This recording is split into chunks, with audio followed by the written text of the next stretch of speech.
Hey guys, Mitch here, or the Common CE if you know me on the Battlesong subreddit, and I'm going to take a look at the Quartermaster Marty McFly. Now this is, I got this off of Soviet Platypus off the Battlesong subreddit. He had it up for sale. I jumped on it. It was a good price. I've kind of always wanted to try one of these. They're very interesting. I almost cut myself again. It's a very interesting gimmicky knife. It's got some pros and cons. So let's start off with the specs of the knife. The scales, or well, the handles on this knife are titanium with a D2 steel blade. D2 is extremely hard, extremely sharp, and rusts extremely easily. Those are the big three things about this kind of steel I've learned. It's also the same steel of the vanilla blade for the Benchmade 51 Morpho, which I will be replacing very soon. I'm excited about it. Got a Zenith blade coming. Yes! So, but that's not what I'm talking about. So let's talk about the Quartermaster. Now, this knife has a reputation as a really shitty flipper, and it kind of is a little bit. I don't think it's as bad as what people are making it out to be. On the sliding scale of cheap Chinese knockoff to replicant, I'd put this one a little higher than the Benchmade 114 TR. So it's better than that. It's definitely not a cheap construction. There's a reason why it costs 230 something bucks. I don't think it deserves to cost that much, but I'll get to that later. So, first impressions of the knife, it took me a bit of getting used to, because I'm coming off of a Benchmade 51 Morpho with titanium scale, so of course it's, I'm comparing this to a really good knife, so I mean, obviously, this is nowhere near on the same tier of it, despite the price, but it flips good enough. It's a very heavy knife. A very heavy, very tanky knife. The big thing, in my opinion, where the weight issues come in is look at how thick this spine is. For comparison, let me just get this open here. I'm really not coordinated tonight. I just got out of work. You can it doesn't really take much of a glance to see where all the weight in this blade is. Or weight in this entire knife is. This is the 51 and this is the Quartermaster. Both the trainer and the live blade are this thick, so that's gonna make flipping a little difficult. I have no trouble doing usual, twirls and stuff like that. Rollovers are not too bad. I can do my regular standard rollover. My Zens are a little tricky, but they're doable. I have a lot of trouble with this doing an 8-ball, though. For some reason, I just can't. I get to this point, I have a lot of trouble getting that thumb rollover in. And obviously on my Benchmade, it's my go-to trick that I use for warming up. So, yeah, a bit of a point there. So I guess I'll start off by just tearing apart the flipping on it. It's not very good. But it's not as bad as they make it out to be. The center of balance on the knife sits right about here. Okay, it sits pretty far up on the knife. It's basically sitting right about at this location here.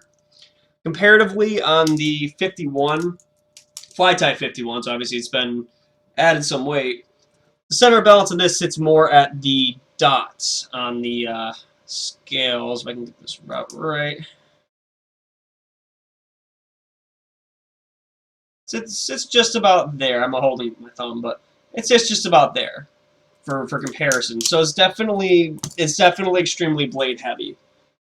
Personally, because of the design of the mechanism on this knife for replacing blades, I believe if someone were to go out and make a thinner blade, or at least grind down the spine on this a bit, I think this could be a decent flipper. One of the big things is,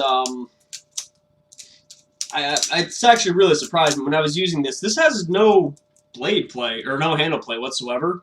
I'll show you here. I was kind of surprised by this. That's all you get. My 51 has considerably more than this, which is a pleasant surprise.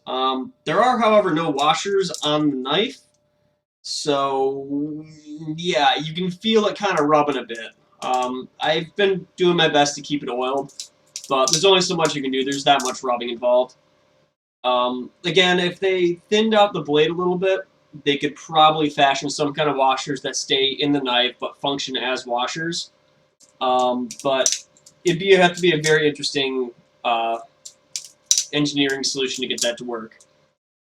Overall, as far as the flipping goes, it's not bad. Like I said, it's better than a Baron Sons 114. Definitely not a Benchmade. It flips like a tank. It's over 5 ounces. I haven't looked it up, but I can feel it. It's over 5 ounces. It's a really heavy knife. Um, One little feature I will mention briefly, because I'm a latch guy. I do latch tricks, and I see this and go, woohoo! Do all my usual Houdinis, and I can't really do this too well on this particular latch, but did I mention it's heavy? It's hard to finish that one off. But one thing I will give them credit for that I do like about the latch design of this is just a regular latch, but it'll never touch the blade. No matter what you do, the blade will never come in contact with that latch, which is good, because that's usually the bane of a lot of blades, when it flips down on the way and whack, puts a big crack in the blade. Or it takes a big chip out of it, more realistically. So that's one thing I can give this credit for as a flipping knife. That will never happen. And by the design of it, it's easier if I flip it out. By the design, there's nothing for it to collide with. It safely goes into one of the gaps, and you won't get a flipper tip. At least not from the knife itself. You only get it from dropping it. That's good. So really, it's up to you if you want to flip it. Personally, though, what I like about it, this is actually a really good EDC. I was really surprised by that. I've been using it at work, and I've noticed it's a really good box. I mean, obviously, it's a knife. It's going to cut boxes pretty good, but because it's D2 steel, it can cut through pretty much anything. I actually used my Benchmade to cut through hard plastic a few weeks back, trying to fix a 3DS.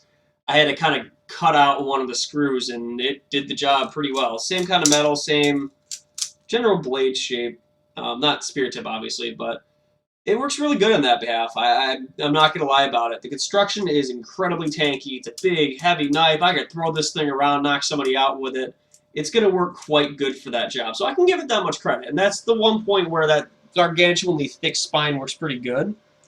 Especially when you're working, I can kind of get up there in a saber grip, and I can just get a nice, good cut going. So really, at the end of the day, I would purchase this more in the interest of it being more in the interest of it being an EDC than anything else, because it works really good at that job. There is the mechanism on this. I'll get to that now, since there really isn't much to say about it being an EDC. It's tanky, it's durable, it gets the job done. And there you go. I will get on to the unique mechanism of this blade. Quartermaster did a blade release system here. There's a pair of buttons right up top right here. All you do is you push down on it, down, and there we go, down and out. Super easy. The other one, push button, down and out. Easiest thing to do in the world. I do really like this gimmick. It's really hard to do this reverse to the camera. There we go. Let me just put this other handle back in. Super easy to do. There's really no fighting with it. It's not loose, surprisingly. It holds it in good. Which I guess I can get into now, the trainer blade. That's why I'm standing so close, because I have the trainer blade right here. This can be interchanged out of this at any time. Unfortunately, the one I have is, it's a little too thick for the knife. It actually gets stuck on the handles in this. I think it's just my particular trainer blade probably failed QC.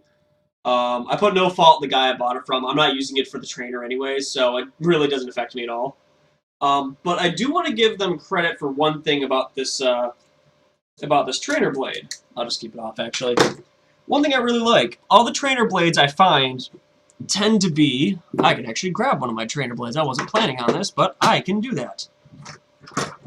All the trainer blades that I'm used to are big, yes, this is broken as shit, is these big, chunky blocks of metal. I really do not like these kinds of trainers because you'll never get a good feel for the edge that way. And also, it'll make you a little too confident with blade grabs, and you switch to a live braid, you stab yourself a few times. There we go. But what I like about this one is the... Ow. You can poke yourself with it, by the way. They grind it down pretty much down to a blade. There's really... it's not sharp, obviously, but it's kind of just a rounded blade. So it's actually a very good analog for a live blade when you're flipping. It's It's just nice. For me, all the trainers I see never have a blade like this, and obviously it's not a live blade. I can sit here and yeah, I'm fine. But it's how I personally think they should be making trainer blades nowadays. Actually, have them be a blade instead of being a chunk of metal. So those are really my thoughts on it overall. With the price tag of the knife being the low to mid 200s. I don't think it's worth that much. I know that price tag is mostly there because you get two blades. They're both made out of D2 as far as I'm aware. They feel pretty much the same. I don't know. Maybe it feels about the same. Maybe this is a different metal. I'm not sure. But you're paying for two blades when you're only going to use one, most likely. I really wouldn't use this as a trainer. I don't think it's quite worth the value in that particular case. If you can find the second hand for like $150, yeah, fine. With both blades, I think that's a good price for it. Definitely would recommend using this more as an EDC than anything else, though, because like I said, the blades, the handles are really stable. It feels good overall as a work knife. You can saber grip it nicely. The thick spine actually works really good for cutting. So definitely my recommendation.